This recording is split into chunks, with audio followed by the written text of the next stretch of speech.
सभी साथियों को नमस्कार। मैथ्स वन में आपका स्वागत है। साथियों, अभी जो स्टार्ट किया हुआ है रुक्मिणी प्रकाशन का ये बुक में साथियों, जैसा कि आप देख रहे हैं मैथ्स बुक में आपका दोस्तों, इसमें जो प्रीवियस में क्वेश्चन पूछा गया था आरआरबी के द्वारा, चाहे वो एलपी टेक्नीशियन हो, ठीक है, और भी आपका एनटीपीसी हो या फिर ग्रुप डी हो, साथियों इसमें सेट वाइज आपका हम स्टार्ट किए हुए हैं मैथ में। साथियों आज होगा आपका सेट नंबर 3। इसमें हम देखेंगे प्रश्न संख्या 1 से। चैनल पे नए हैं तो इसे सब्सक्राइब कीजिए और साथियों में शेयर भी कीजिए।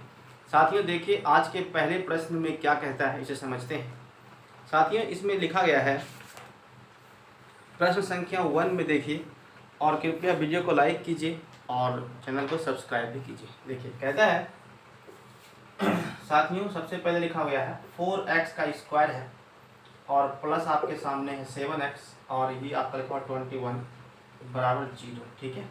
दोस्तों इसमें पूछता है मूलों का योग क्या होगा। समझिए, हम कहें कि आप पहले दो समीकरण निकालते हैं, या तो पहले आप इसका आंसर लिख लें कि मूलों का योग क्या होगा। देखिए हम कहें कि मूलों का योग जब आप लिखते हैं तो इसमें आता है आपका अल्फा प्लस बीटा। अब मेरे पास अल्फा प्लस बीटा तो है नहीं, कैसे बनाएंगे, ठीक है। लेकिन एक फार्मूला इसका और होता है, वो क्या होता है, मूलों का योग के बराबर भी होता है माइनस में b बटे a, ठीक है। अब a b कहाँ से लाएंगे, तो देखिए सबसे पहले आप जानते हैं द्विघात समीकरण में होता फार्मूला क्या है, आपका ax का स्क्वायर प्लस आपका bx प्लस c बराबर 0। साथियों a1 मतलब कि a का जो वैल्यू आपका यहाँ होगा जो x स्क्वायर का गुणनांक होगा, ठीक है। फिर यहाँ पे भी आप देखिए x का जो गुणनांक होगा और c का जो वैल्यू यहाँ पे दिया होगा हम वो लिखेंगे, ठीक है। तो a का वैल्यू इसके हिसाब से क्या है आपका यहाँ पे लिखेंगे 4 और b का वैल्यू कितना है आपका 7, c का वैल्यू यहाँ पे देखिए माइनस में 21। तो हम कहेंगे कि b का मान कितना है, मतलब कि यहाँ पे आप लिखिए माइनस में 7, a का कितना है 4 है, यही आपका आंसर है। लेकिन दोस्तों इसमें आप देखिए जैसे कि मूल आपसे पूछता है कभी भी तो आप और कैसे बनाएंगे। जैसे मान लीजिए कि मेरे पास एक इक्वेशन लिखा हुआ, हम कहें कि आप यहाँ पे लिखिए x का स्क्वायर प्लस आपके सामने 7x प्लस कितना है आपका 12 है, ठीक है। तो जब दोस्तों इसका आप गुणनखंड करेंगे एक तरीका से, ये आपका द्विघात समीकरण है, ठीक है। तो हम कहें कि यहाँ से आप देखिए आपका x का मान एक बार क्या आने वाला है माइनस में 4 आएगा और एक बार क्या आएगा आपका माइनस में 3 आएगा, ठीक है। तो देखिए या फिर आप पहले गुणनखंड कीजिए, 4 गुना 3 आपका होगा यानी कि 12 और 4 और 3 जोड़ेंगे तो 7 आएगा, ठीक है। तो यहाँ जब सॉल्व करेंगे तो ये गुणनखंड होकर के x का वैल्यू ये आने वाला है। तो एक बार इसको हम अल्फा मान लेंगे, एक बार इसको हम बीटा मान लेंगे, ठीक है, मान सकते हैं दोनों को। अब यही आपका क्या है, दो मूल है, तो इसमें हम लिखते क्या है, मूलों का योग करते हैं ना। तो मूलों का योग मतलब क्या जानते हैं, अल्फा प्लस बीटा। तो इसको हम लिखेंगे माइनस में 4, यहाँ पे है प्लस का साइन यहाँ पे है और यहाँ कितना है आपका माइनस में 3 है। तो हम कहेंगे माइनस में 4 और ये माइनस में 3, तो कितना हो गया आपका माइनस में 7। ये आपका क्या है, मूलों का यहाँ पे योग है, ठीक है। यहाँ से हम लिखे दोस्तों यानी कि अल्फा प्लस बीटा का मान है ये, ठीक है। अब समझिए दोस्तों, फिर हम कहें कि मूलों का गुणनफल निकालिए, तब कैसे निकालेंगे, मतलब लिखेंगे अल्फा इंटू बीटा, ठीक है। तो यहाँ कितना हो गया माइनस में 4 और यहाँ इंटू लिखिए माइनस में 3, तो अब कितना आ रहा है ये आपका 12, माइनस माइनस तो प्लस होता है। अब इसी समीकरण में आपको हम बताते हैं कि इसमें इसका आंसर ऐसा ही सेम कैसे आएगा। तो हम कहें मूलों का योग तो ये आप निकाले, तो एक बार इसमें और क्या हो सकता है, यानी कि माइनस में b बटे a होता है, ठीक है। तो आप बताइए b का मान कितना है, यहाँ पे 7 है, तो यहाँ पे आप लिखिए माइनस में 7, a के पहले क्या है 1 छुपा हुआ, तो आप 1 लिखिए, तो कितना हो गया माइनस में 7 ही आया। देखिए यहाँ से भी आप निकाल सकते हैं, ठीक है। मूलों का आप गुणनफल कैसे निकालेंगे, तो c बटे a होता है, साथ में c का वैल्यू कितना है, देखिए यहाँ पे c का मान आपका 12 है और a का वैल्यू कितना है आपका 1 है, तो 12 ही आएगा गुणनफल में, जो कि यहाँ पे आपका आया हुआ है। तो इस तरह से आप इसका निकाल सकते हैं, ठीक है। कोई सा भी आपका इक्वेशन दे तो आप बना सकते हैं, समझ गए दोस्तों। अब हम आते हैं सवाल नंबर 2 पे।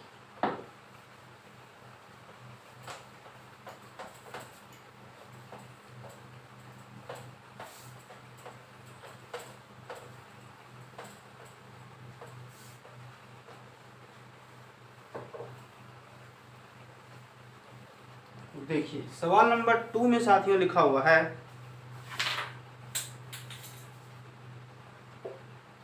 कहता है 0 पॉइंट आपका 16 और प्लस में है 0 पॉइंट आपका 15 और ये है 0.13। ठीक है, इसका मान पूछ रहा है। साथियों सबसे पहले आप समझिए, हम कहे कि जब कभी भी रेकरिंग का सवाल आता है तो रेकरिंग को पहले रिप्रेजेंट कैसे करते हैं। हम कहें अगर यहाँ पे लिखा हुआ है 0.7, ठीक है, 7 पे रेकरिंग, एक तरह से आप इसे ऐसे लिखिए 0.7 पे रेकरिंग, आप ऐसे भी लिख सकते हैं क्योंकि बुक में आपका इस तरह से ही दिया हुआ है, समझ गए। तो दो तरह से आप लिख सकते हैं इसे। ठीक है, आप देखिए अगर एक पे रेकरिंग है तो आप यहाँ पे लिखेंगे ओनली फॉर 7/9। ठीक है फिर समझिए एक रेकरिंग का मतलब हम यहीं पे कहेंगे 0.77 है। ठीक है, तो आप लिखेंगे 77 बटे आपका 9। ये तो हो गया क्लियर यहाँ तक। आप सॉरी 17 लिखा हुआ है और इसके पहले एक संख्या छोड़ दीजिए। ठीक है, तो लिखेंगे आप 17 यहाँ पे और इसका मतलब 1 तो 9। फिर आप देखिए यहाँ के बाद जितना संख्या उसके पहले रहेगा ना, जितना संख्या रहे, 5 संख्या रहे, 6 संख्या रहे, कुछ भी आपका लिखा हुआ रहेगा तो आप कैसे लिखेंगे, मतलब एक संख्या तो यहाँ पे 1 0 लगाएंगे और ये जो यहाँ पे 1 लिखा हुआ है ना, अगर यहाँ पे 2 है, 3 है, 4 है, कुछ भी लिखा हुआ हो तो वही संख्या को यहाँ पे माइनस भी करेंगे। तो अब कितना हो गया 16 बटे आपका 19, 16 बटे 90, यही आपका आंसर है। या तो फिर इसे काट के भी आप आंसर बता सकते हैं क्योंकि वहाँ पे ऑप्शन में इस तरह से ही लिखा हुआ होगा। समझ गए, कॉन्सेप्ट साथ में यही है। ठीक है, और कुछ नहीं है इसमें। बस आप जब ये बता दिए तो आप इस सवाल को देखिए, जैसे यहाँ पे लिखा हुआ है ये आपका 0 पॉइंट आपका है 16, तो 1 तो 9 लिखेंगे और देखिए यहाँ पे मतलब कि 16 लिख दिए और ये 1 तो 9, एक संख्या पहले है तो 0 और एक इसमें माइनस भी हो जाएगा। तो अब यहाँ पे आप लिखिए ऑनली फॉर 15 प्लस ये कितना हो गया आपका 14 बटे आपका 90 और ये हो गया 12 बटे 90। इसका एलसीएम कितना हो गया 90, तो 14 और 15 आपका 29, 29 में से गया आपका 12 यानी कि 17 बटे 90, यही आपका आंसर है। ठीक है, समझ गए साथियों। अब हम आते हैं सवाल नंबर 3 पे। सवाल नंबर 3 को देखिए,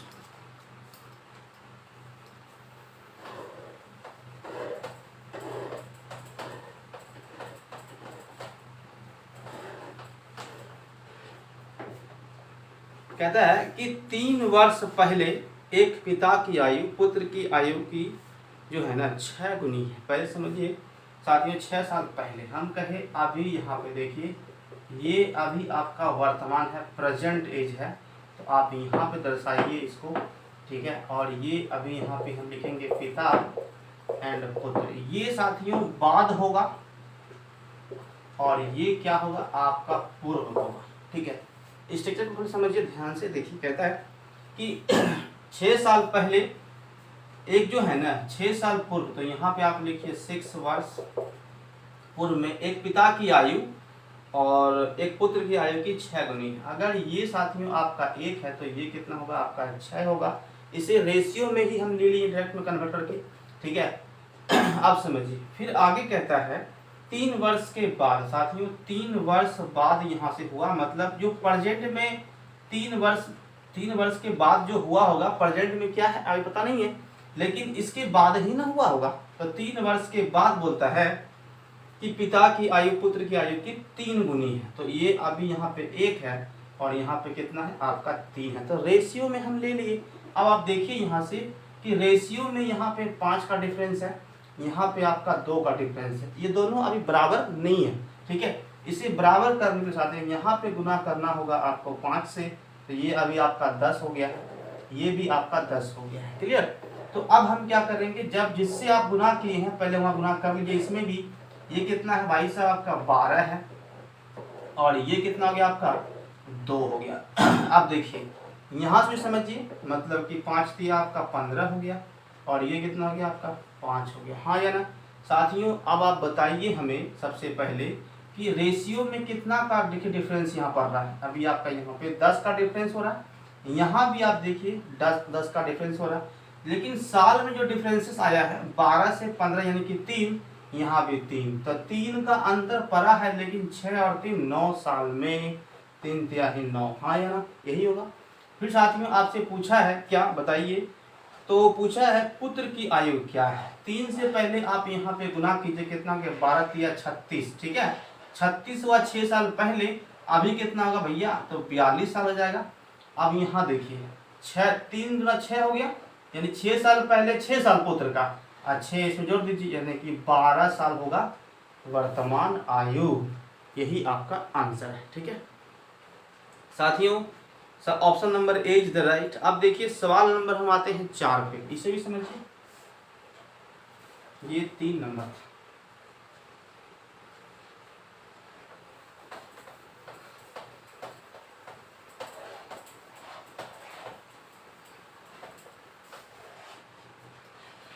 इसमें कहता है कि 2 अंकों वाली ऐसी संख्याओं की संख्या ज्ञात कीजिए जो 2 और 4 दोनों से विभाज्य हो। 2 और 4 से कटना चाहिए आपका, इस दोनों का एलसीएम कितना का साथियों, आपका 4 ही आने वाला है, ठीक है। तो हम कहे 4 एलसीएम आया। अब 2 अंक में वैसा संख्या को पहले लीजिए। आपसे पूछा है कि 2 अंकों वाली संख्या क्या वो वैसा है, क्योंकि 2 से भी कट जाए और 4 से भी कट जाए। तो सबसे पहले लेकिन कहाँ से, 10 से स्टार्ट करेंगे, लेकिन 4 से कटेगा तभी ना वो।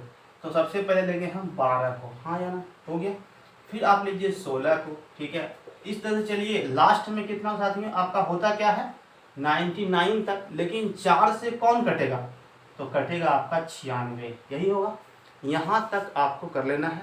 उसके बाद आपसे पूछा है एन की संख्या, यानी कितने हैं भाई साहब, कितने हैं, ये आपसे पूछा है।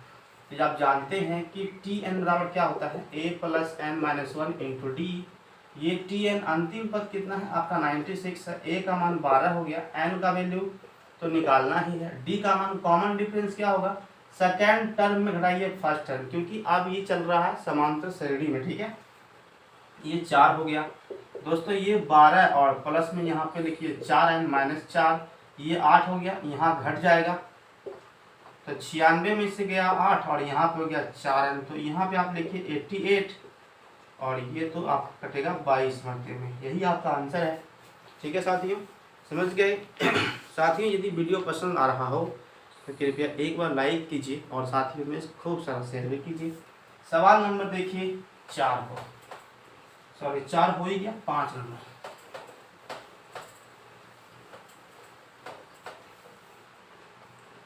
देखिए। इसमें कहता है कि यदि द्विघात समीकरण आपका लिखा गया है 5x का स्क्वायर और ये bx प्लस 4 बराबर 0, मूलों का योग दिया हुआ है 9, तो b का मान आपसे पूछा है। समझिए हम कहे साथियों यहाँ से आप जानते हैं कि मूलों का योग क्या होता है, अल्फा प्लस बीटा, इसके बराबर में आप माइनस बी बटे ए ही जानते हैं, ठीक है, हो गए। मूलों का योग आपका 9 दिया हुआ है। देखिए b का मान कितना है, तो यहाँ पे b ही लिख दिया है भाई साहब ने, तो यहाँ पे आप लिखिए माइनस में b बटे ए का वैल्यू कितना है आपका 5 है, गुना हो जाएगा कितना हो गया 45, इसके पास तो माइनस रहेगा नहीं, यहाँ आ जाएगा। यही आपका आंसर है, ठीक है। किसी तरह से पूछिए आप बना सकते हैं। अब आप देखिए सवाल नंबर 6 को,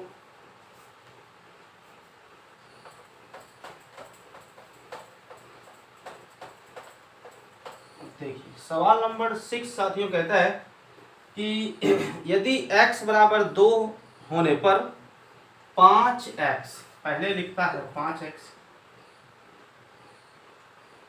5 प्लस x, फिर आपके सामने 2x प्लस 7, फिर है 6x प्लस 9 और ये है y। साथियों कहता है कि ये समानुपात है, तो बताइए y का मान क्या है। समझिए y का मान बताने के लिए साथियों हम करेंगे क्या कि x का मान तो पहले कह दिया कि 2 है, तो यहाँ 2 रखिए, 7 हो गया।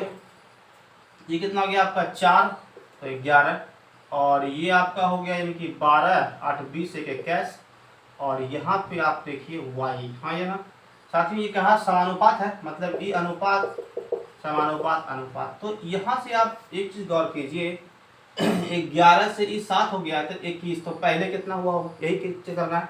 तो हम लिखेंगे 7 बटे 11 बराबर लिखिए 21 बटे आपका y, ठीक है साथियों। 7 से कटेगा आपका 3 बार में और ये 33 आपका आंसर है। यही आपका आंसर हो गया। साथियों अब आपको हम बताएंगे सवाल नंबर 7 से कल के वीडियो में।